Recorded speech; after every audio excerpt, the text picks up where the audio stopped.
राजकोट किल्ल्यावर जो राडा झाला होता त्यावरून विरोधकांनी हल्लाबोल केला आहे। राजकोटवरील राडा गुंडगिरी असल्याची टीका राऊतांनी केली आहे। महाराष्ट्राच्या गृह खात्यावर थुंकण्याचा प्रयत्न झाला असंही संजय राऊत म्हणाले। तर राजकोटवरील घटना अत्यंत क्लेशदायक असल्याचं तटकरेंनी म्हटलेलं आहे। जे महायुतीमध्ये आहेत सध्या त्यांनीही काल जी घटना घडली राजकोटवर ती क्लेशदायक असल्याचं म्हटलंय। तर हा विषय सर्वांनी शांततेत घेतला पाहिजे अशी प्रतिक्रिया छगन भुजबळ यांनी दिली आहे।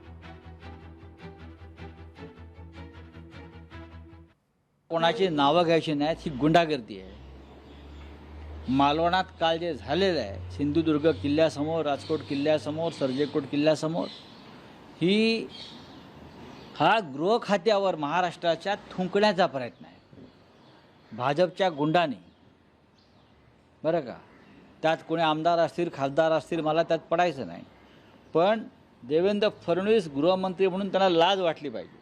हे योग्य नाही। शेवटी जी काही घटना घडली ती सर्वांच्यासाठीच अत्यंत क्लेशकारक आहे, पण या पद्धतीचं वक्तव्य जबाबदार नेत्यांच्याकडनं निदान मला तरी अभिप्रेत नाही। महाराष्ट्राच्या विचारधारेला, महाराष्ट्राच्या संस्कृतीला हे अभिप्रेत नाही। काल सुद्धा शिवप्रेमींनी जे आंदोलन मालवणमध्ये केलं, याही आंदोलनाच्या ठिकाणी पोलिसांनी कितीही प्रयत्न केला तरी नारायण राणे यांचे गुंड आणि त्यांची गुंडागर्दी ही भारी पडली।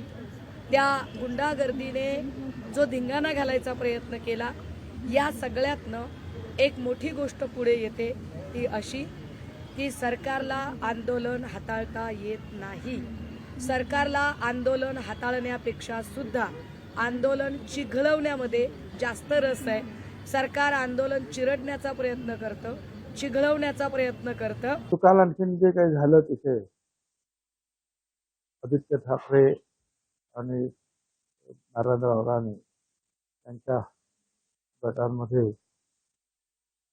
जे काही झालं थोडंफार टीव्हीला पाहिलं, मला असं वाटतं की सगळ्यांनाच छत्रपती प्रिय आहे, सगळ्यांनाच त्याचं दुःख आहे आणि त्यामुळे जे आहे थोडं शांततेने आपण सगळ्यांनी घेतलं पाहिजे। आता ते का झालं हे पण हळूहळू कोण चुकलं याच्यामध्ये ते पण पोलीस किंवा तिथले लोक जे आहेत ते सांगतील।